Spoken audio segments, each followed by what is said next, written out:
COVID-19 seperti ini, tapi kita alhamdulillah masih bisa melakukan berbagai macam kegiatan dakwah walaupun ya kita menggunakan media Zoom yang mudah-mudahan ini menjadi salah satu amal ibadah kita yang akan nanti memberatkan timbangan kebaikan kita pada hari kiamat. Amin. Amin ya rabbal alamin. Bapak Ibu yang dirahmati dan dimuliakan oleh Allah Subhanahu wa taala, saudara-saudara kita yang berada di Australia yang sangat luar biasa semangatnya di dalam menuntut ilmu, di dalam mengkaji ilmu-ilmu keislaman. Ini mudah-mudahan salah satu tanda daripada baiknya kita sebagai seorang muslim dan tanda Allah Subhanahu wa taala mencintai kita dan menyayangi kita. Sebab Rasulullah sallallahu alaihi wasallam dalam sebuah hadis yang mengatakan, "Idza aradallahu bihi khairan ayufaqihu fid din." Ketika Allah Subhanahu wa taala menginginkan kebaikan kepada seorang hambanya, maka Allah Subhanahu wa taala akan pahamkan dia dalam perkara agama. Dan ini merupakan salah satu cara kita di dalam kita memahami ilmu-ilmu yang Allah Subhanahu wa taala turunkan para nabi-nabi dan rasulnya dan sampai kepada kita. Mudah-mudahan Allah Subhanahu wa taala memberikan kebaikan-kebaikan kepada kita di dalam kita menjalani kehidupan kita di dunia yang fana ini. Bapak Ibu yang dirahmati dan dimuliakan oleh Allah Subhanahu wa taala, kajian sore kita pada kesempatan ini adalah yaitu pulang kampung. Mungkin kita bertanya, pemerintah kita ya di Indonesia melarang kita mudik, ya melarang kita pulang kampung. Tetapi kenapa ceramah kita ya saat ini kok pulang kampung? Apa makna pulang kampung di sini Bapak Ibu yang dirahmati dan dimuliakan oleh Allah Subhanahu wa taala? Kita tahu sebenarnya bahwasanya hidup kita di dunia ini adalah kehidupan yang sementara, ya, kehidupan yang tidak kekal abadi. Dan kampung kita yang sebenarnya adalah kampung kita di akhirat kelak. Dan di akhirat kelak itu ada dua saja tempat Bapak Ibu yang dirahmati dan dimuliakan oleh Allah Subhanahu wa taala. Yang pertama itu surga Allah. Al-jannatu ma la ainun ra'at wa la uzunun sami'at wa la khatar fi qalbi basar. Surga yang luar biasa indahnya, tidak pernah kita lihat dengan mata kita, tidak pernah kita dengar dengan telinga kita, dan tidak terbetik sedikit pun di hati kita bagaimana indahnya surga Allah Subhanahu wa taala. Dan inilah kampung kita yang sebenarnya, orang-orang yang beriman kepada Allah Subhanahu wa taala. Dan kita ingin balik kampung itu yaitu ke surga Allah Subhanahu wa taala. Apa sebab? Karena Nabi Adam alaihissalam, kakek kita, awalnya di surga Allah Subhanahu wa taala. Tentu kita ingin mengikuti jejak kakek kita. Ya Nabi Adam alaihissalam, kita ingin balik ke kampung kita yang sebenarnya yaitu surga Allah Subhanahu wa taala. Bapak Ibu yang dirahmati dan dimuliakan oleh Allah Subhanahu wa taala. Yang juga yang kedua yang ada di akhirat itu yaitu neraka, nauzubillahi min zalik. Berlindung kita kepada Allah Subhanahu wa taala. Jangan sampai kita singgah dulu ke neraka Allah, na'udzubillahi min zalik. Maka itulah doa yang selalu kita panjatkan kepada Allah Subhanahu wa taala. Selesai kita salat, kita berdoa kepada Allah, Rabbana atina fid dunya hasanah wa fil akhirati hasanah wa qina azabannar. Ya Allah, ya Tuhan kami, berikanlah kepada kami kehidupan di dunia dengan kebahagiaan dan kehidupan di akhirat dengan kebahagiaan, dan hindari kami ya Allah dari siksa api neraka. Bapak Ibu yang dirahmati dan dimuliakan oleh Allah Subhanahu wa taala. Oleh karena itu, bagaimana cara kita supaya kita bisa balik kampung selamat sampai ke tujuan kita, sampai ke surga Allah Subhanahu wa taala. Dan ini akan dilalui oleh setiap manusia. Maka Ibnu Qayyim al-Jauziyah, beliau mengatakan apa dalam sebuah kitab beliau?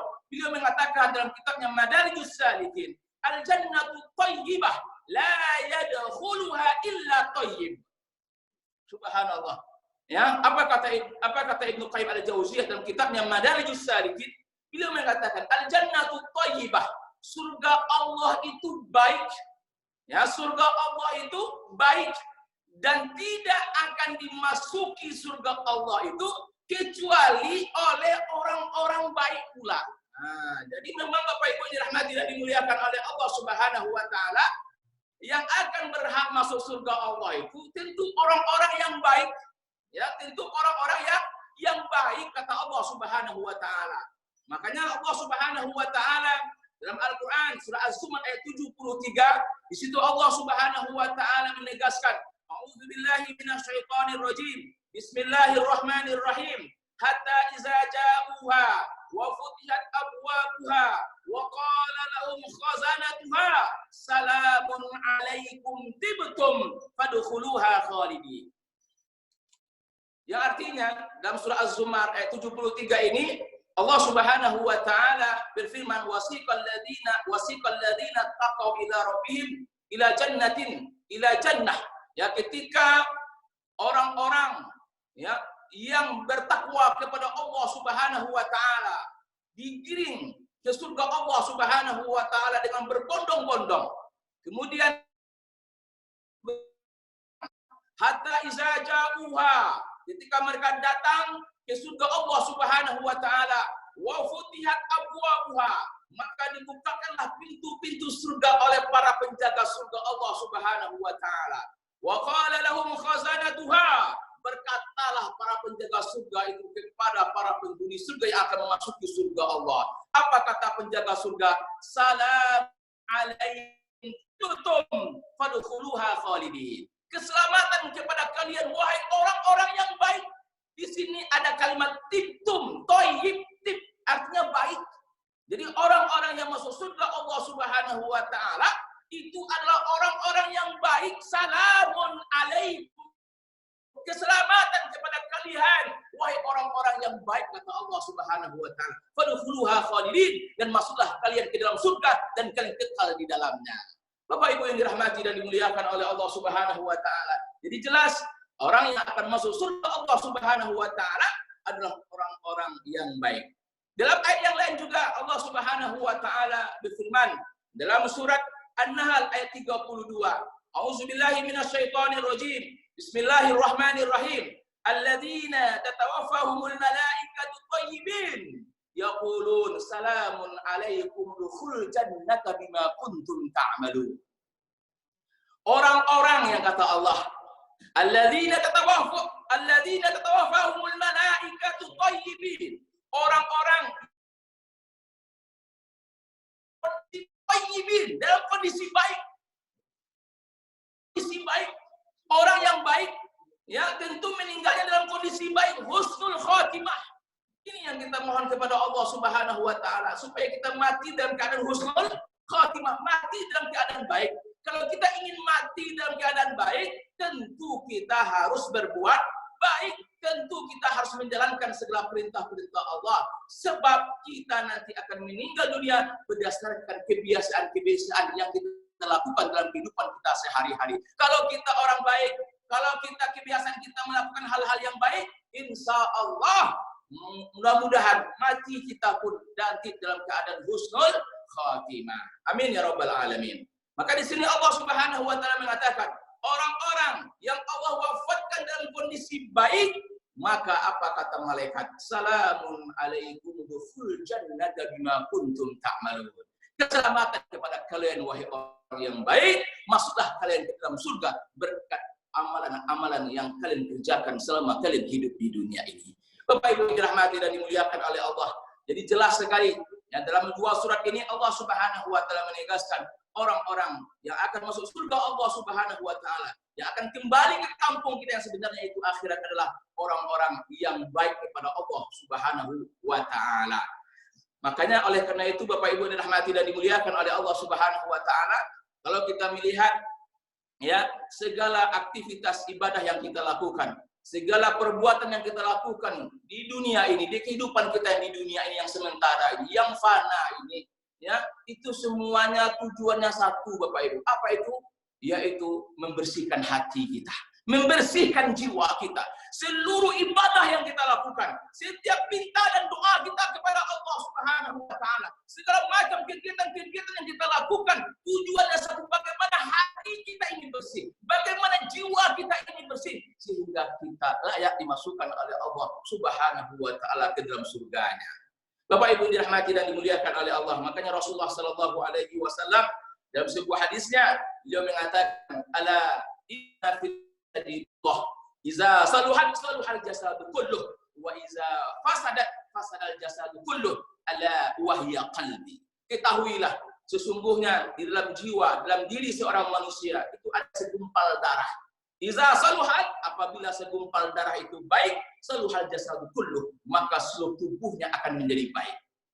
Wa iza fasadat, tetapi sebaliknya ketika segumpal darah itu rusak, ketika segumpal darah kotor, maka rusaklah seluruh tubuhnya. Apa yang segumpal darah itu? Ala wahya qalbi. Ketahuilah yang segumpal darah itu namanya adalah hati. Bapak Ibu dirahmati wa ta'ala. Semoga ya kita diberikan kekuatan oleh Allah Subhanahu wa taala untuk selalu memperbaiki jiwa kita, memperbaiki hati kita, sehingga hati yang baik itu akan memerintahkan ibarat raja di tubuh kita ini Bapak Ibu. Dia akan memerintahkan kepada tangan kita untuk melakukan hal-hal yang baik. Dia memerintahkan mata kita untuk melakukan atau melihat hal-hal yang baik. Dia memerintahkan lisan kita untuk melakukan atau bercakap-cakap yang baik. Kenapa? Hatinya benar. Makanya kalau hati kotor, tentu hati itu menyuruh sesuatu yang tidak dibenarkan oleh Allah Subhanahu wa ta'ala. Bapak Ibu dirahmati dan dimuliakan oleh Allah Subhanahu wa ta'ala. Itu Qayyim Al-Jauziyah. Dalam kitabnya Madarijus Salikin beliau mengatakan, ya, kita ini akan melalui 4 proses. Ya, sampai nanti kita akan menginjakkan kaki kita di kampung halaman kita yang sebenarnya itu surga Allah Subhanahu wa taala. 4 proses ini pasti akan kita lewati Bapak Ibu, ya, pasti akan kita lewati. Bapak Ibu dirahmati dimuliakan oleh Allah Subhanahu. Apa 4 tahapan yang mesti akan kita lewati, ya, di dalam kehidupan kita ini sampai nanti kita akan menginjakkan kaki kita di kampung kita yang sebenarnya, yaitu akhirat kelak, yaitu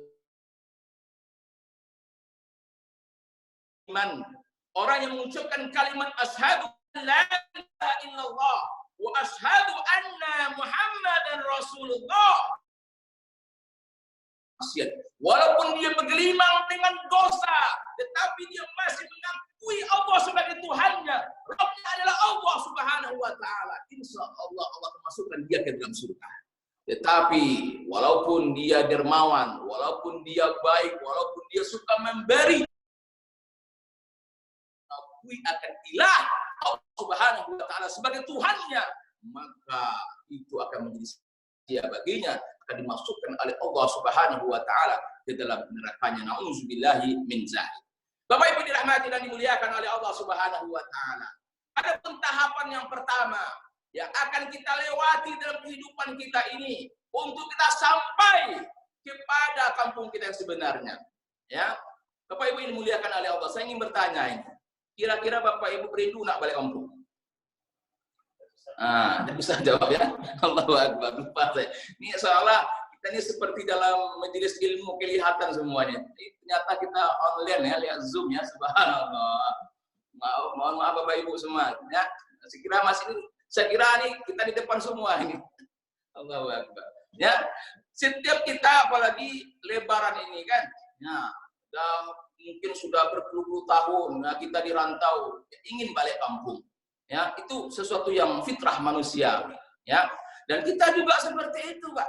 Orang yang beriman kepada Allah Subhanahu wa taala, orang yang beriman kepada hari akhirat, dia rindu balik kampung, Pak.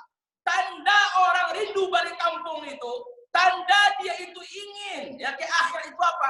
Dia tidak takut mati. Nah, ya, tidak takut mati, Pak. Jadi kalau ada orang yang takut mati, berarti dia tidak mau ke surga Allah Subhanahu wa taala. Maka orang yang beriman akan rindu dia. Dan ingin berjumpa dengan nabinya, ingin berjumpa dengan Allah Subhanahu wa taala. Baik Bapak Ibu dirahmati dan dimuliakan oleh Allah Subhanahu wa taala. Tahapan pertama yang akan kita lewati dalam kehidupan kita ini menuju kampung kita yang sebenarnya di surga Allah Subhanahu wa taala, yaitu tahapan di dunia ini. Ini tahapan pertama kita Bapak Ibu. Kita sekarang hidup di dunia ini, ya. Kita tahu semuanya, ya. Kita ini tidak akan kekal hidup di dunia ini. Ya, sudah banyak bukti-bukti yang nampak oleh kita. Di kepala, dengan mata kita sudah nampak, ya. Ada kita langsung melihat orang yang meninggal dunia. Ini menunjukkan bahwasanya kehidupan kita ini adalah fana. Kehidupan kita ini adalah sementara, tidak kekal. Sudah nampak. Makanya Rasulullah Shallallahu Alaihi Wasallam dalam sebuah hadis yang beliau mengatakan, kafa bil mauti mau'izah. Cukup kematian itu memberikan pelajaran penting bagi kita. Sekaya apapun kita, seganteng apapun kita, sehebat apapun kita, kita akan mati. Kita akan mati. Tidak ada yang bisa kita bawa kecuali amal-amal soleh yang kita kerjakan selama hidup di dunia yang fana ini. Bapak Ibu dirahmati dan dimuliakan oleh Allah Subhanahu wa taala. Maka kesempatan pertama ini, tahap yang pertama ini, ya, apa yang mesti kita lakukan supaya kita ini menjadi orang-orang yang baik, ya, sehingga proses pembersihan jiwa kita, proses pembersihan diri kita cukup nanti di tahapan pertama saja. Jangan sampai nanti proses pembersihan kita, proses pembersihan diri kita sampai ke tahap-tahap berikutnya. Nauzubillahi min dzalik. Ya, oleh karena itu Bapak Ibu dirahmati dan dimuliakan oleh Allah Subhanahu wa taala. Di tahapan pertama ini, yaitu tahapan di dunia ini, yang mesti kita lakukan ada 4 perkara. Ada 4 hal yang mesti kita lakukan supaya kita menjadi orang yang baik, menjadi orang-orang yang bersih sehingga kita layak dimasukkan oleh Allah Subhanahu wa taala ke dalam surganya Jannatul Naim. Yang pertama Bapak Ibu, apa yang harus kita lakukan? Yaitu segera kita bertaubat kepada Allah Subhanahu wa taala. Siapa di antara kita ini, ya, yang merasa dirinya paling suci, ya, nggak pernah salah siapa? Tunjukkan. Tidak ada Bapak Ibu. Semua kita pasti pernah melakukan kesalahan. Semua kita pasti pernah melakukan dosa. Tidak ada kita ini yang suci Bapak Ibu. Tidak ada. Ya, makanya manusia itu, ya, bahasanya insan. Insan itu nasya yansa, lupa. Al-insan mahal nisyan wal khata. Manusia itu tempat hilaf dan salah. Jadi wajar Bapak Ibu kalau manusia itu salah. Wajar Bapak Ibu kalau manusia itu pernah melakukan dosa, wajar. Kenapa? Memang seperti itu manusia. Ya, seperti itu manusia lupa dia. Dia tidak tahu tapi dikerjakannya juga. Dia sudah tahu larangan tapi dikerjakannya juga. Ya, ini manusia wajar. Tidak ada yang manusia itu tidak pernah melakukan kesalahan. Setiap kita pasti pernah melakukan kesalahan. Jangankan kita orang-orang yang banyak dosa ini Bapak Ibu. Jangankan kita banyak maksiat yang kita lakukan setiap hari, setiap detik, bahkan kita bermaksiat kepada Allah. Kadang-kadang tanpa kita sadari Bapak Ibu, dikala kita sekarang ini mendengarkan tausihat, mendengarkan irsadat, mendengarkan ceramah, mendengarkan pengajian, tanpa kita sadari ternyata kita juga melakukan dosa kepada Allah Subhanahu wa taala. Makanya Rasulullah sallallahu alaihi wasallam dalam sebuah hadisnya beliau mengatakan, kullu bani Adam khata' wa khairu khata'un at-tawwabun. Setiap anak cucu Adam itu pasti pernah melakukan kesalahan. Tidak ada Bapak Ibu. Sebutlah siapa? Ya, manusia pertama sampai manusia terakhir pasti kata Rasulullah pernah melakukan kesalahan. Nabi Adam pernah melakukan kesalahan. Ya, melaksanakan atau melakukan larangan Allah Subhanahu wa taala. Apalagi kita manusia yang biasa ini yang banyak dosa dan noda ini. Banyak kesalahan kita, ditambah lagi dengan teknologi yang luar biasa hari ini. Mau keluar rumah, berdosa kita. Ya, mau berangkat ke kantor, lihat kiri kanan, lihat pandangannya tidak baik. Ya, kita dipenuhi dengan noda dan dosa, Bapak Ibu dirahmati dan dimuliakan oleh Allah Subhanahu wa taala.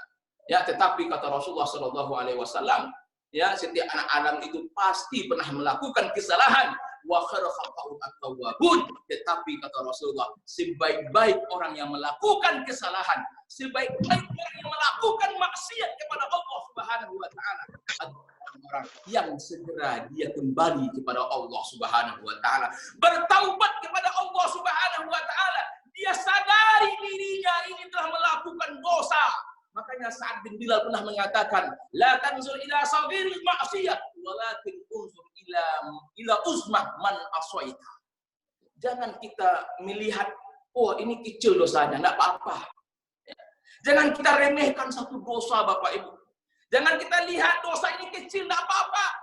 Tetapi yang perlu kita perhatikan adalah kepada siapa kita bermaksiat. Allah Subhanahu wa taala yang telah memberikan segala-galanya kepada kita. Kita bisa hidup di dunia ini karena rahmat Allah.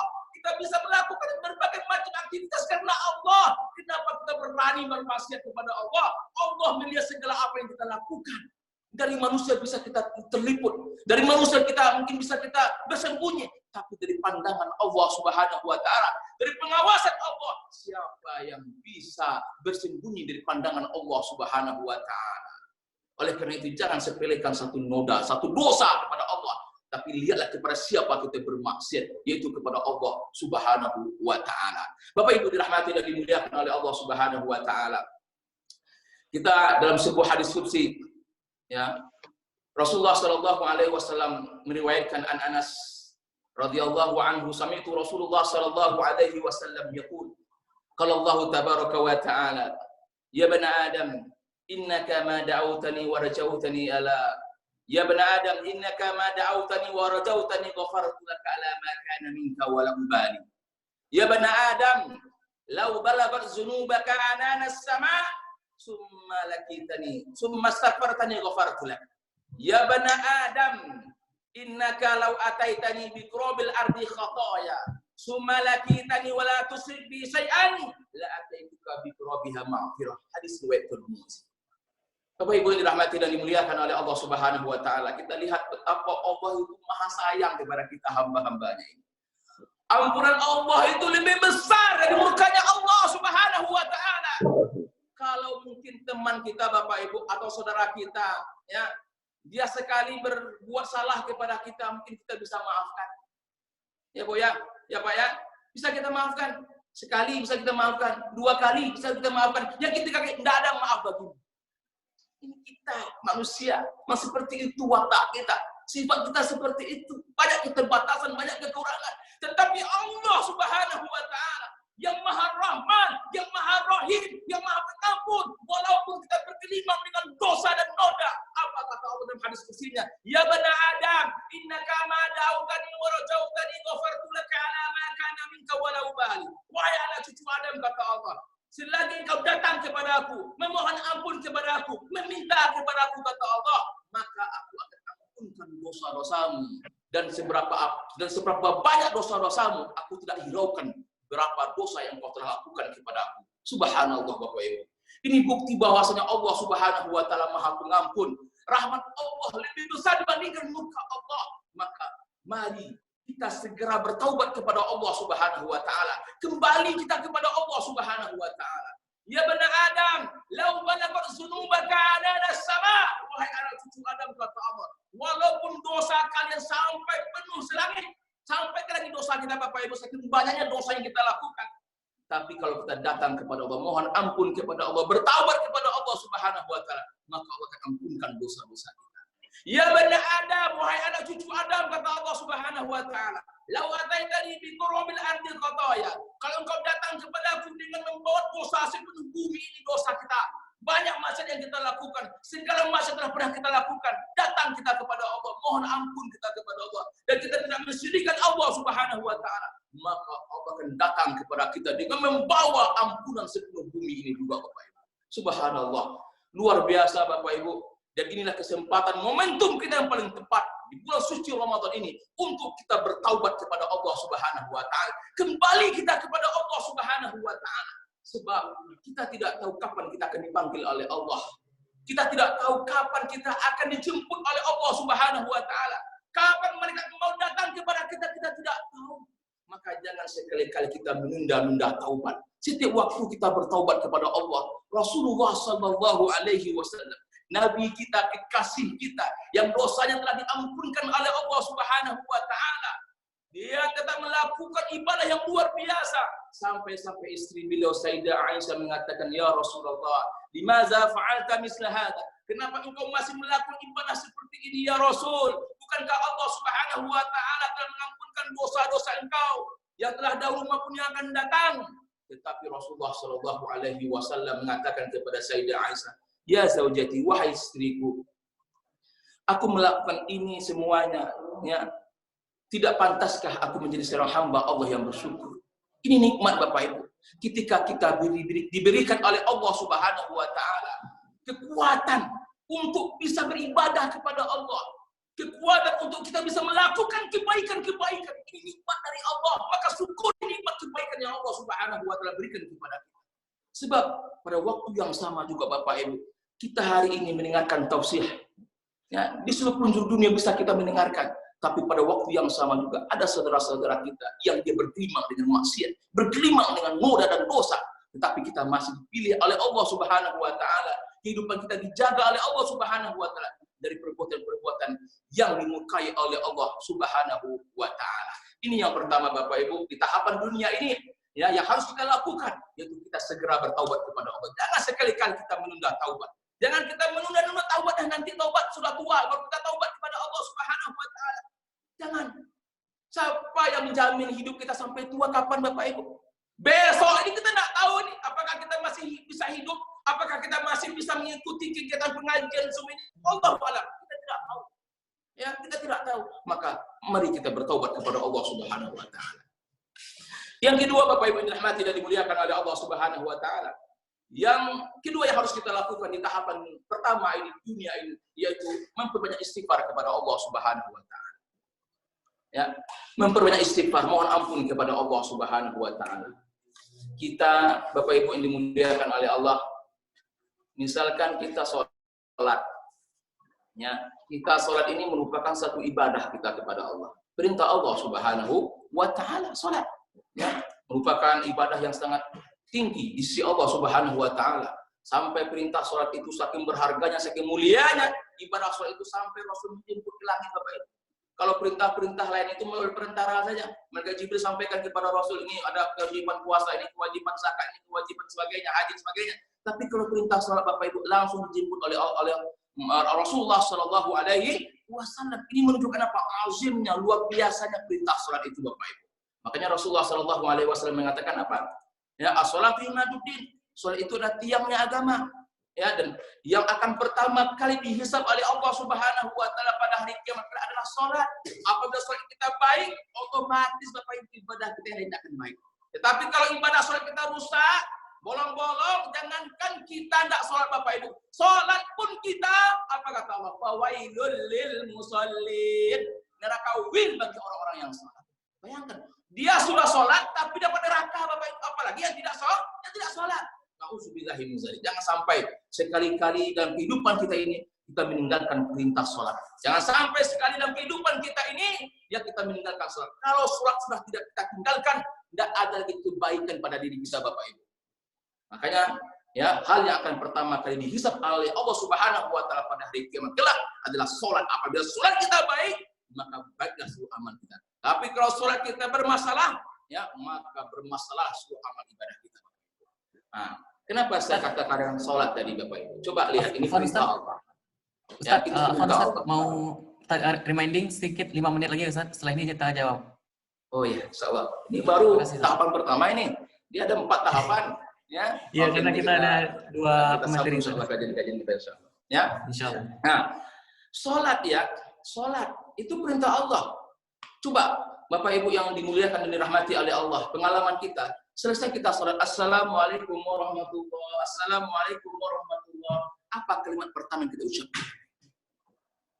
Istighfar. Astagfirullahaladzim. Kenapa kita harus istighfar Bapak Ibu? Padahal kita baru melaksanakan perintah Allah. Biasanya kalau istighfar itu kalau kita melakukan maksiat kepada Allah, kita istighfar kepada Allah. Tapi kenapa setelah kita sholat, kita istighfar kepada Allah? Bapak Ibu dirahmati dan dimuliakan oleh Allah, tidak ada ibadah yang sempurna yang bisa kita lakukan. Pasti dalam setiap ibadah-ibadah yang kita lakukan, pasti ada kekurangannya, pasti ada aibnya, pasti ada salahnya. Maka istighfar yang kita ucapkan itu, ya menurut para ulama kita, dia akan menutupi celah-celah atau kesalahan-kesalahan yang terjadi ketika kita melakukan sebuah amal ibadah kepada Allah Subhanahu wa taala. Oleh karena itu Bapak Ibu dirahmati dan dimuliakan oleh Allah, mari kita memperbanyak istighfar kepada Allah, mohon ampun kepada Allah Subhanahu wa taala. Dan Rasulullah Shallallahu Alaihi Wasallam ajarkan kepada kita Bapak Ibu. Ini kita berharap ini mudah-mudahan ya istighfar yang diajarkan oleh Rasulullah Shallallahu Alaihi Wasallam bisa kita amalkan dalam kehidupan kita. Kita baca di pagi dan di sore hari. Mudah-mudahan istighfar ini ya kata Rasulullah Shallallahu Alaihi Wasallam dalam sebuah hadisnya beliau mengatakan, siapa yang membaca istighfar ini di pagi hari, kalau Allah takdirkan dia meninggal pada hari itu, Allah masukkan dia ke dalam surganya. Amin. Kalau seandainya dia baca di sore hari, kalau Allah takdirkan dia meninggal pada malam itu juga, maka Allah masukkan dia ke dalam surganya. Apa Sayyidul Istighfar? Tuannya istighfar, rajanya istighfar, kata Rasulullah Shallallahu Alaihi Wasallam yang harus kita baca setiap pagi dan petang. Rasulullah Shallallahu Alaihi Wasallam mengatakan, Allahumma anta rabbi, la ilaha illa anta, khalaqtani, wa ana abduk, wa ana ala ahdik, wa wa'dika mastata'tu, a'udzubika min syarri ma sana'tu, abu'u laka bi ni'matika alayya, wa abu'u bi dhanbi, faghfirli, fa innahu la yaghfiru dzunuba illa anta. Ya Allah, Allahumma anta rabbi, engkau adalah Tuhanku ya Allah. La ilaha illa anta, tidak ada Tuhan selain engkau ya Allah. Khalaqtani, engkau telah menciptakanku. Wa ana abduk, aku adalah hambamu ya Allah. Wa ana ala ahdik, dan hamba ya Allah sesuai dengan janji hamba kepadamu. Apa janji kita kepada Allah Bapak Ibu? Masih ingat Bapak Ibu janji kita kepada Allah? Oh, enggak ingat ya? Oh, ingat. Mungkin ya kita lupa. Janji itu telah kita ucapkan kepada Allah ketika kita di rahim ibu kita. Ya, Allah datang bertanya kepada kita, alastu bi rabbikum qalu bala. Ya, Allah mengatakan, bukankah aku ini Tuhanmu? Ya, kita mengatakan, ya, engkau adalah Tuhan. Itu janji kita kepada Allah. Wa ana ala wa wa'dika mastata'tu. Kita berjanji kepada sesuai dengan kemampuan kita. Wa wa'dika mastata'tu, a'udzubika min syarri ma sana'tu. Ya Allah, berlindung kepada Engkau ya Allah dari perbuatan-perbuatan maksiat ya Allah.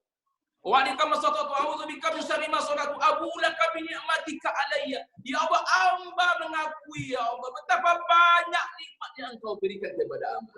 Hamba mengakui ya Allah betapa banyak dosa yang hamba lakukan ya Allah. Maka ampunilah dosa-dosa hamba ya Allah. Tidak ada yang bisa mengampunkan dosa kecuali Engkau ya Allah. Ini Bapak Ibu yang dirahmati dan dimuliakan oleh Allah. Sidul istighfar yang diajarkan oleh Rasulullah Shallallahu Alaihi Wasallam. Yang ketiga Bapak Ibu, karena waktu sudah habis ya, ini sudah diingatkan terus nih. Mohon maaf Bapak Ibu, mungkin tausiah singkat ini bisa memberikan ya sedikit ya perubahan atau pengetahuan kepada diri kita. Mudah-mudahan apa yang kita sampaikan ini bermanfaat untuk kita semua, dan terima kasih banyak atas segala perhatiannya, dan mohon maaf atas segala kekurangannya. Aku qauli hadza astaghfirullah li wa lakum. Mudah-mudahan ada manfaat untuk kita semua. Terima kasih banyak atas segala perhatian. Assalamualaikum warahmatullahi wabarakatuh. Ya, kepada Ustadz yang sudah luar biasa memberikan kita semua. Ya, yang tema ataupun hashtag yang sempat viral karena kemarin kita mendengarkan penjelasan tentang pulang kampung dan mudik dari Bapak Presiden kita. Dan tapi ternyata Ustadz menjelaskan pulang kampung yang sebenarnya adalah pulang kampung Pak nanti. Ya, baik, berikut ada pertanyaan. Yang pertama dari Bapak Yusuf Rizal dari Ketua Minang Sayusin. Rizal. Assalamualaikum warahmatullahi wabarakatuh, Pak Ustadz. Waalaikumsalam warahmatullahi wabarakatuh, Pak. Apa kabar, Pak? Alhamdulillah sehat. Tuhan, luar biasa semangat Apaknya. Dan juga saya ingin menyapa Pak Fasli Jalal, Bapak Ismet Fanani. Assalamualaikum. Assalamualaikum. Waalaikumsalam Pak Yusuf Rizal. Ya, dengan Bapak Halis, Pak Rizal, Ibu Asnina, Ibu Desmania, Ibu Sani, dan ibu-ibu yang lain mungkin tidak bisa saya sebutkan satu persatu. Assalamualaikum Pak Yusuf Rizal. Pak Ustadz, saya ingin Pak. Pertanyaan tentang kesalahan yang Bapak uraikan tadi. Saya ingat kesalahan Adam yang melakukan kesalahan. Apakah kesalahan ini by design? Kalau seandainya Adam tidak berbuat kesalahan, apa kita masih ada ini di dunia, Pak? Cuma itu aja. Allahu Akbar. Ini luar biasa nih Pak. Pertanyaannya akidah nih Pak. Ya, apakah Nabi Adam alaihissalam dengan dia melakukan sebuah kesalahan itu sehingga dia diturunkan oleh Allah dari surga ke dunia ini sehingga kita jadi ada, atau ketika nanti Nabi Adam itu ternyata dia tidak makan larangan itu, tidak berbuat larangan itu, apakah kita juga masih ada gitu ya? Nah, ini Bapak Ibu yang dirahmati dan dimuliakan oleh Allah Subhanahu wa taala, semuanya sudah desain Allah Subhanahu wa taala. Dan kita tahu bagaimana diskusinya Allah Subhanahu wa taala dengan malaikat. Sebenarnya Allah nggak perlu diskusi dengan malaikat gitu ya.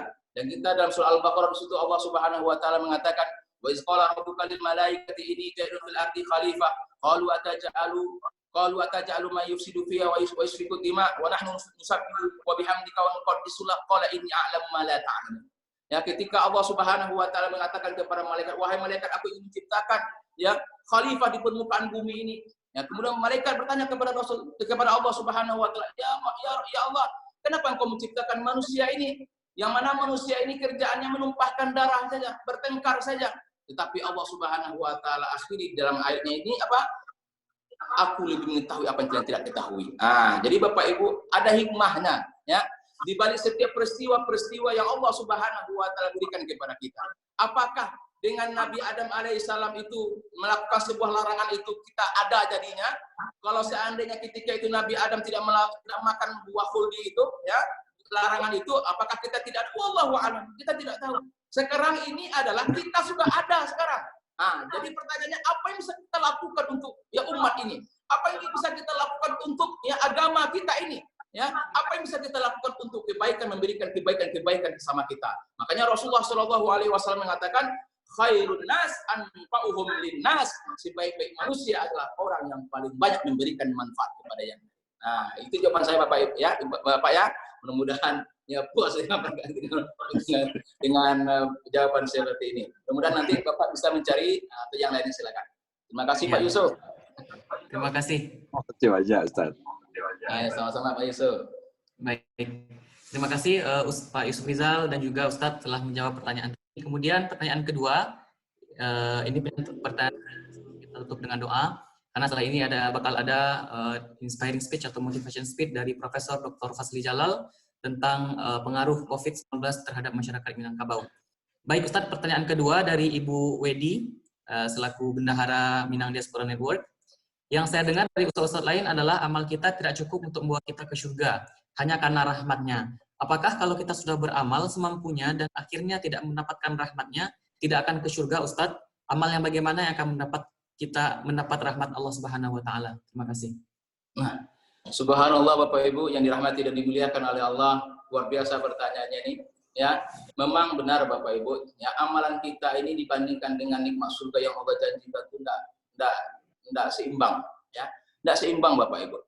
Surga Allah itu luar biasa indahnya. Dengan amalan kita yang kita saja ini, yang kita banyak lalainya, banyak dosanya ini, balasannya surga itu tidak impas gitu, tidak imbang dia.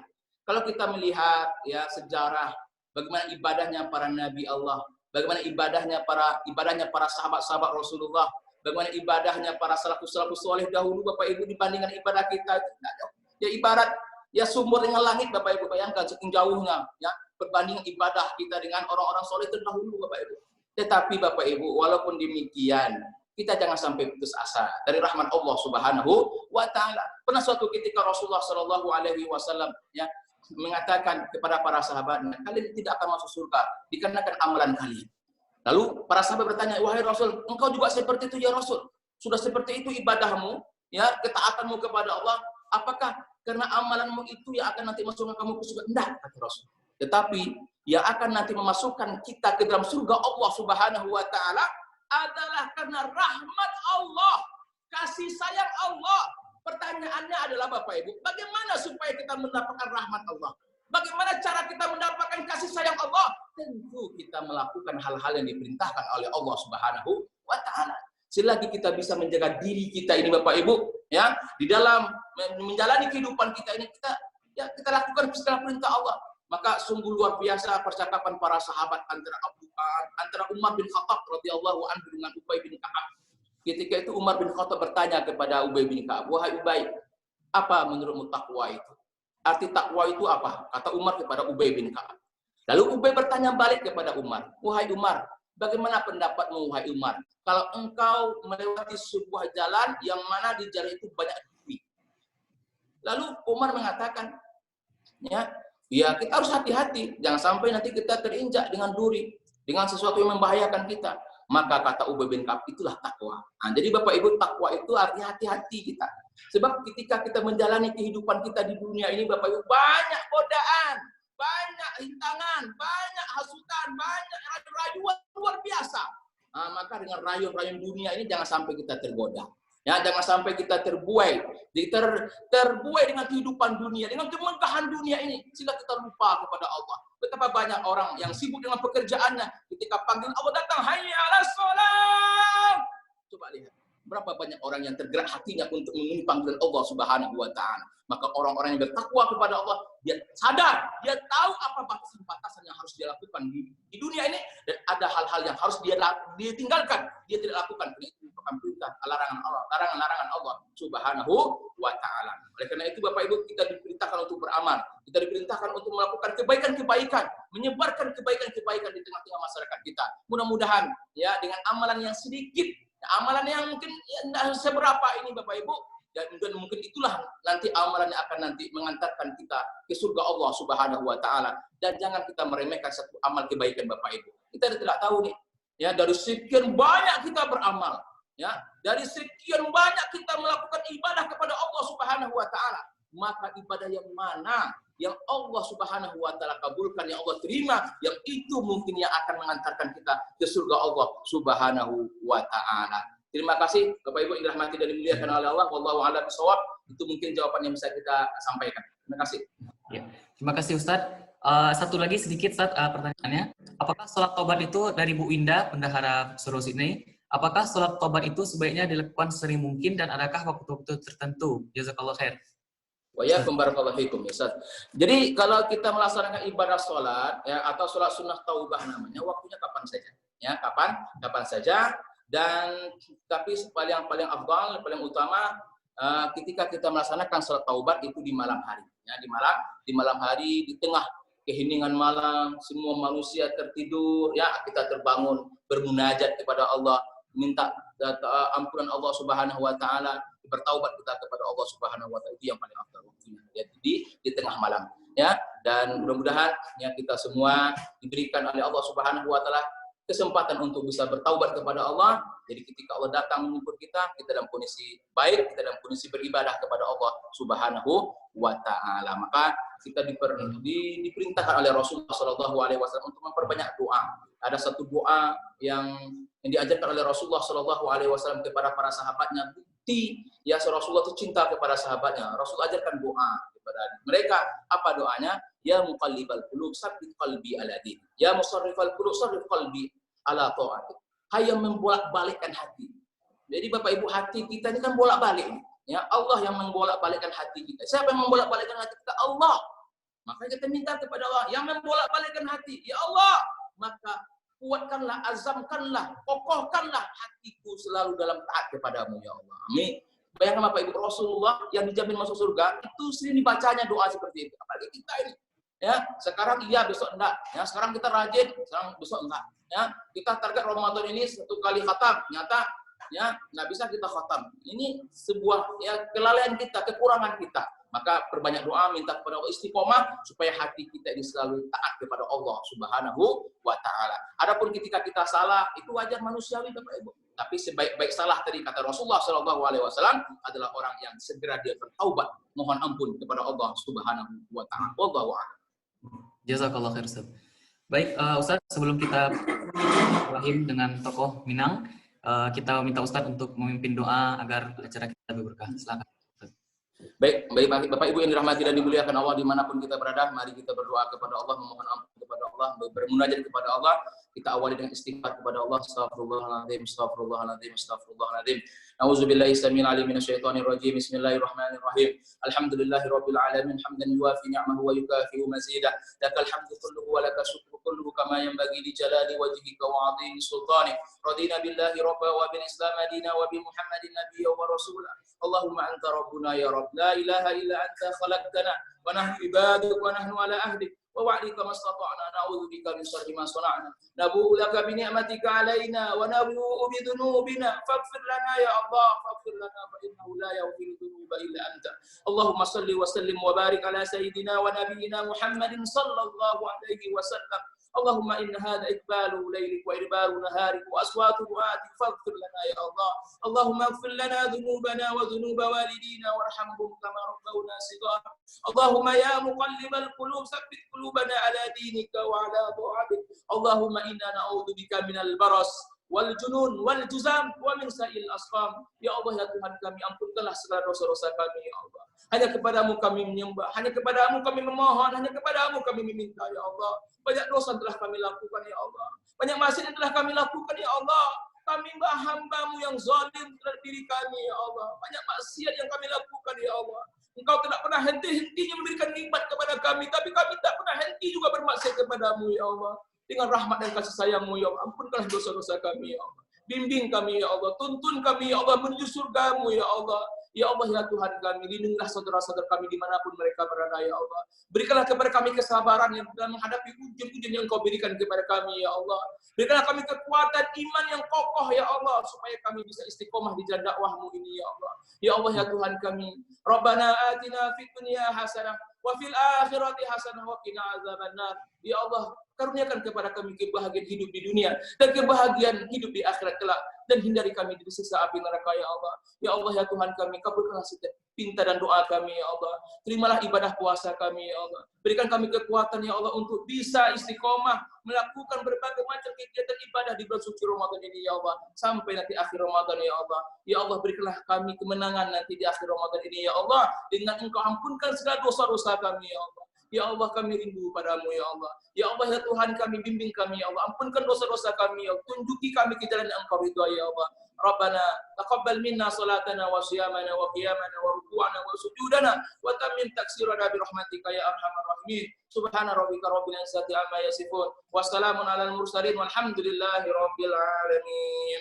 Terima kasih Bapak Ibu yang dirahmati dan dimuliakan oleh Allah. Mudah-mudahan apa yang kita lakukan pada kesempatan yang mulia ini dicatat oleh Allah sebagai amal soleh yang akan nanti akan memberikan timbangan kebaikan kita pada hari kiamat. Amin. Amin ya rabbal alamin. Dan sekali lagi saya mohon maaf atas segala kekurangan. Kita tutup ya kajian kita pada sore yang berbahagia ini dengan doa kafaratul majlis. Subhanakallahumma wa bihamdika nasyhadu an la ilaha illa anta nastaghfiruka wa natubu ilaik. Dan saya mohon pamit karena ada kegiatan yang harus saya lakukan setelah ini. Dan terima kasih semuanya kepada Kakanda kita luar biasa Danirwan dan bapak-bapak yang lainnya yang nggak bisa saya sebut satu persatu, yang semua kita dalam keadaan ya mendapatkan rahmat Allah Subhanahu wa taala, dimudahkan segala urusan kita. Mungkin Pak Profesor Ismet luar biasa semangat dari awal, ya mudah-mudahan luar biasa semuanya, kita kekuatan oleh Allah Subhanahu wa taala. Semoga kita berkumpul di Zoom ini, mudah-mudahan kita nanti dikumpulkan Allah di surganya Jannatul Naim. Amin. Amin. Ya rabbal alamin. Terima kasih. Wassalamualaikum. Terima kasih Ustaz. Assalamualaikum warahmatullahi wabarakatuh. Baik, sebelum kita pindah ke moderator untuk silaturahim terkait juga doa, kita doakan salah seorang tokoh kita berulang tahun ataupun hari jadi pada hari ini. Kita doakan semoga beliau bisa diberikan keberkahan oleh Allah di umurnya dan rezekinya, dan semakin sukses di akhirat, dan juga selalu membersamai kita di sini di Minang Diaspora Network dan juga di Soro Sydney insyaallah. Ya, kita doakan Bapak Burmalis yang berulang tahun pada hari ini yang ke-44 ya. Alhamdulillah. Masih muda. Selamat ulang tahun Pak Burmalis. Selamat ulang tahun Pak Burmalis. Untuk moderator Ramah Tamah kita serahkan kepada Bapak Nirwan untuk memimpin Ramah Tamah kita yang akan disampaikan nantinya oleh Bapak Profesor Dr. Fasri Jalal. Kepada Bapak Nirwan untuk moderator dipersilakan. Bismillahirrahmanirrahim. Terima kasih Pak Bro Faki yang telah berikan untuk moderator pada malam hari ini. Bismillahirrahmanirrahim. Assalamualaikum warahmatullahi wabarakatuh. Waalaikumsalam warahmatullahi wabarakatuh. Alhamdulillahirabbil alamin wassalatu wassalamu asrafil anbiya wal mursalin wa ala alihi washabihi ajmain. Amma ba'du. Alhamdulillah, bersyukur kita pada malam hari ini telah melewati puasa yang ke-10. Alhamdulillah kami yang di Sydney sudah berbuka, dan juga nanti berapa setelah 30 menit lagi mungkin yang di Indonesia nanti akan berbuka. Mudah-mudahan yang puasa kita, insya Allah Allah akan menerima semua amal kita dalam bulan Ramadan ini. Amin amin ya rabbal alamin. Selanjutnya untuk mempersingkat waktu, terima kasih juga kepada bapak-bapak ibu-ibu yang ada di Sydney, dan ada juga yang hadir pada malam hari ini yang dari Mekah, saya dengar tadi, dan juga semua yang hadir di sini juga. Yang di Melbourne Bapak Profesor Ismet dari awal sampai sekarang alhamdulillah masih setia, dan juga pada Bapak Profesor Fasri Jalal juga masih setia sampai saat ini, membuat kami yang muda-muda ini bertarung siapa yang bisa bertahan sampai akhir nanti dalam kajian online ini insya Allah. Bapak Ibu yang kami hormati, Dalam dialog kita hari ini, insya Allah akan disampaikan oleh tokoh Minang yang tidak asing lagi, yaitu Bapak Profesor Pasri Jalal, yang mana beliau sama-sama kita ketahui adalah pernah menjadi Wakil Menteri PDK. Nggak salah waktu itu adalah menterinya adalah Pak Anies. Dan sekarang beliau Pak Muhammad dinamakan Nuh, menjadi Pak Muhammad Nuh Menteri. Muhammad Nuh. Ya. Muhammad Nuh, mohon maaf. Muhammad Nuh, sorry ya, Muhammad Nuh. Dan sekarang beliau menjadi Rektor YARSI Jakarta. Mudah-mudahan Pak Fasli tetap diberikan kesehatan. Amin, amin. Dan tetap diberikan sharing ilmu kepada kita yang generasi muda ini, membuat kita akan menjadikan Minang seperti masyarakat Minang begitu kagum dengan Bapak Fasli, menjadikan ilmunya akan tetap kita pakai, minimal silaturahim beliau begitu kuatnya. Baiklah, untuk tidak panjang lagi, yang mana topik kita pada malam hari ini adalah pengaruh COVID-19 terhadap masyarakat Minang dari berbagai aspek kehidupan. Jadi persilakan Bapak Profesor Pasri Jalal memberikan dialognya. Terima kasih. Baik. Terima kasih Pak Nirwan, Bapak-Bapak dan Ibu yang semua saya hormati dan saya muliakan. Assalamualaikum warahmatullahi wabarakatuh. Waalaikumsalam. Alhamdulillahilladzi hadana li hadza wa ma kunna linahtadiya laula an hadanallah. Asyhadu an la ilaha illallah wahdahu la syarikalah wa asyhadu anna Muhammadan abduhu wa rasuluh la nabiyya ba'da. Bapak-bapak dan Ibu, waktu saya dihubungi oleh Ustadz Vicky kemarin, mendadak saja diminta memberikan trigger untuk dialog ini, saya mikir-mikir topiknya apa kira-kira. Saya sebetulnya passion saya adalah di bidang pendidikan, yang nanti saya tawarkan bidang pendidikan kita bahas agak serius ya, mungkin dalam beberapa seri gitu. Tapi untuk saat ini, karena saya mengikuti perkembangan COVID di tingkat nasional, saya ikut dalam WA grupnya Pak Doni Mundarno, yang orang Minang yang sekarang menjadi komandan daripada Satgas Nasional ini, dan juga saya ikut dalam WA grup Kawal COVID-19 Sumbar, yang juga sebuah media yang sangat interaktif, iteratif ya, dan sangat kreatif. Dan saya menemukan sebenarnya banyak sekali pembelajaran-pembelajaran yang bisa disaling berbagi. Kita belajar dari dunia, tapi ternyata inovasi-inovasi, kreativitas-kreativitas dimulai dari rumah gadang tertentu, suku tertentu, nagari tertentu, ada istilahnya RT, RW, kalau di kita adalah jorong, itu ternyata juga melahirkan masukan-masukan, contoh-contoh praktek baik yang beri inspirasi pada pengambilan kebijakan. Nah, karena itu saya menawarkan secara sederhana aja bagaimana kalau kita coba mendiskusikannya, dan mudah-mudahan nanti kalau ini menarik bisa kita undang dalam kesempatan berikut pakar-pakar lain, baik dari Sumbar maupun dari luar negeri yang memang mumpuni bidang ini untuk berbagi dengan kita, tentu dengan catatan bahwa dia orang Minang, ya kan, itu garis bersamanya ya. Nah, saya ingin memulai begini. Pertama, istilah-istilah dulu. Pertama kita mulai bahwa yang coronavirus itu nama aslinya, nama benarnya adalah jadi SARS, SARS ya, SARS COVID coronavirus 2. Itu nama virusnya. Dia bagian dari virus corona, banyak sekali virus corona ini. Yang agak mengguncang dunia adalah virus corona MERS ya, waktu di Timur Tengah, dan juga virus corona SARS yang ditemukan juga di Cina dan menyebar di Hong Kong. Jadi dia adalah bagian dari virus corona, namanya tadi adalah SARS coronavirus 2, menyebabkan penyakit COVID-19. Jadi penyakitnya itu adalah COVID-19.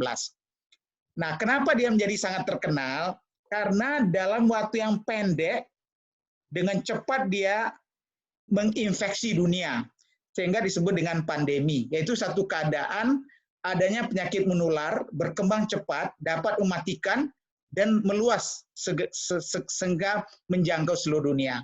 Jadi dia itu pandemik, nama virusnya SARS-CoV-2, bagian dari virus corona menyebabkan penyakit COVID-19. 19 ini adalah tahun terjadinya penyakit ini itu 2019. Nah, kenapa dia menggetarkan? Karena dia baru ditemukan 4 bulan yang lalu ya, akhir Desember. Orang tidak ada yang tahu, karena itu juga belum ada obatnya, belum ada vaksinnya, dan kita belum tahu benar bagaimana cara bekerjanya. Masih diperdebatkan, dicari. Contoh sederhana, kalau biasanya penyakit-penyakit infeksi yang lain, apalagi virus-virus itu, sebagian besar kalau sudah terinfeksi, orangnya kebal, sehingga dia tidak akan terinfeksi lagi. Nah, virus corona ini ternyata tidak seperti itu. Diduga ada imunitas, ada kekebalan sudah infeksi, tetapi di Korea 114 orang yang sudah terinfeksi ternyata terinfeksi lagi. Nah, kita belum tahu nih virusnya apa virus yang sama dari dia, yang mungkin mulanya sangat sedikit sehingga sudah negatif, tapi menginfeksi kembali, atau memang datang dari luar. Jadi untuk itu betapa masih sederhananya pengetahuan kita. Cara bekerjanya juga masih banyak yang kita belum tahu. Yang secara sederhana dia menyebar melalui droplet, yaitu partikel-partikel halus dari cairan yang keluar dari hidung kita atau dari mulut kita, baik waktu berbicara, waktu bersin. Nah, di dalam partikel-partikel itu dia bersembunyi, bersemayam. Nah, kalau partikel itu langsung terserap oleh waktu kita bernafas, dia langsung masuk. Atau dia menyebar di mana-mana, ya dia biasanya droplet ini begitu dia keluarkan dari mulut atau hidung tadi, dia berkembang ke udara sebentar, kemudian beberapa saat dia akan jatuh ke lantai, jatuh ke kulit, ke kursi, ke komputer, kemana-mana, di mana tempat berlabuhnya virus tadi. Nah, di tempat itulah dia menunggu ini, virus ini, bisa berapa jam, bisa sampai 3 hari, kalau ada orang yang memegang-megang dia, kemudian yang bersangkutan tidak sadar dia memoles mulutnya, meraba-raba hidungnya, atau mengucak-ucak matanya, maka masuklah virus itu melalui 3 jalur mukosa tadi, yaitu mukosa mulut, terutama mukosa hidung, dan bisa juga mukosa dari mata, bagian dalam, yang tidak bisa dilihat, bukan dari bagian luarnya. Nah, begitu dia masuk, dia cari sel di dalam bagian tubuh tadi, kemudian dia pandai, dia undang sel itu untuk bisa berhubungan dengan dia. Kayak kunci nih, dia membawa kuncinya, sementara lubang kuncinya itu ada di sel-sel kita, dia masukkan kuncinya itu, masuk ke sel itu, dimasukkan oleh sel kita ke dalam, virus ini sangat halus, jadi dia masuk ke dalam sel tadi, dia robah cara berpikirnya sel itu, sehingga bisa sel itu melahirkan virus-virus baru. Jadi dia pandai mengkloning dirinya di dalam sel hidup tadi. Sehingga satu sel hidup tadi yang menerima satu virus awal, itu dengan cepat bisa melahirkan puluhan ribu atau ribuan virus-virus baru. Kemudian virus-virus baru ini meleleh keluar, kadang-kadang selnya itu meleleh, mati, dan virus itu keluar dari sel itu, kemudian dia cari sel-sel lain untuk diinfeksi, dia masuk lagi, dia perbanyak dirinya, dia hancurkan sel itu, dia keluar lagi, dia infeksi, sampai dari hidung tadi, ke tenggorokan, sampai manusia itu paru-paru, dan di paru-paru ini dia menimbulkan gejala yang luar biasa. Caranya adalah dia makan sel-sel yang berfungsi di paru-paru itu, kemudian akibat dia menginfeksi sel-sel tadi, terjadi badai imunitas, namanya cytokine burst gitu ya. Jadi daya tahan tubuh kita tuh dipaksa bekerja kuat, sehingga pasukan-pasukan kita itu keluar semua. Sayangnya pasukan ini tidak membunuh virus itu, tapi dia merusak sel-sel normal kita, sehingga terjadilah perubahan-perubahan dari sel-sel paru kita, dia berubah menjadi scar, akibat scar namanya fibrosis, dia tidak bisa kembang kempis menerima udara, menyerap udara, mengalirkan udara itu, dan akibatnya oksigen yang harus diterima oleh darah dan dimasukkan dari bagian-bagian dari paru-paru tadi ke darah, tidak mengalir oksigen itu ke darah, akibatnya oksigen tidak dikirimkan ke otak, ke berbagai tubuh lain, masuk ke ginjal, ke hati, segala macam. Akhirnya orang meninggal karena tidak mampu mencukupi kebutuhan oksigen, karena gagalnya paru-paru tadi melaksanakan fungsinya, yaitu menyerap darah kotor yang punya CO2, dibersihkan di paru-paru, kemudian oksigennya dimurnikan dan dikirim melalui pembuluh darah tadi dan diedarkan ke seluruh tubuh. Jadi di sana dia menyebabkan kematian, yaitu orang karena fibrosis tadi dia menjadi mengeras paru-paru yang elastis tadi, sekarang nggak bisa lagi kembang-kempis secara baik. Banyak orang sesak nafas, karena itu perlu diberikan dalam ventilator, dan kalau terlambat karena dia menyerang cepat sekali dan akhirnya meninggal karena gagal bernafas tadi, ya. Yang akibat gagal bernafas, oksigen tidak mengalir ke seluruh tubuh dan bagian-bagian tubuh lain menderita dan akhirnya rusak dan akhirnya membawa kematian. Nah, inilah ganasnya virus ini. Nah, tapi virus ini juga sebetulnya sangat rawan.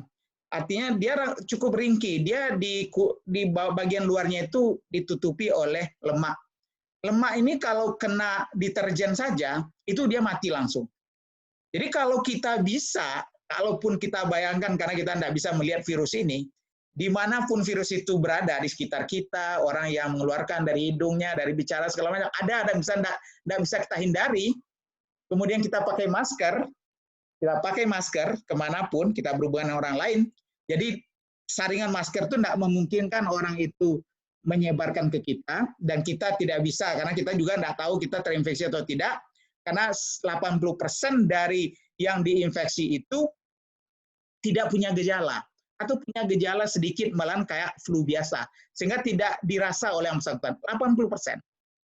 Baru berikutnya kira-kira 15% lah, 15% itu punya gejala dari yang sedang sampai agak berat. Dan 5% biasanya yang memerlukan hospitalisasi, yang perlu sampai dirawat di rumah sakit, masuk ICU, dirawat di isolasi, masuk ICU, kemudian diintubasi, diberikan ventilator. Jadi hanya 5%. Karena itu kematiannya juga sebetulnya antara 1 dengan 3% rata-rata. Ya, saat ini ada yang menemukan 10%, 8%, ada yang di bawah 1%, karena jumlah orang yang terinfeksi sampai sekarang tidak bisa diketahui. Karena cara kita mentes belum bisa mentes semua orang yang bisa kemungkinan terkontaminasi. Jadi angka-angka tadi itu adalah angka yang baru ditemukan saja. Jadi karena itu kalau kita mengatakan berapa case fatality rate-nya, berapa angka kematiannya, ada pembaginya itu sebenarnya belum bisa kita katakan penuh. Jadi karena itu tidak perlulah terlalu diperdebatkan case fatality rate itu apakah 10%, apakah 2%, apa di bawah 1%, karena kita sampai sekarang tidak tahu berapa sebetulnya yang terinfeksi, yang orang yang ditemukan ini sampai dirawat, kemudian meninggal. Ya. Nah, jadi dia itu sifatnya. Jadi artinya, kalau memang kita tahu cara dia menular, yaitu disemprotkan dari penderita, jatuh, bisa langsung mengawang-awang di udara, kemudian karena kita berdekatan dengan dia cukup lama, kita serap masuk ke hidung kita, atau dia berserakan di mana-mana, di mana orang itu ada, di depan komputernya, di keyboard komputernya, di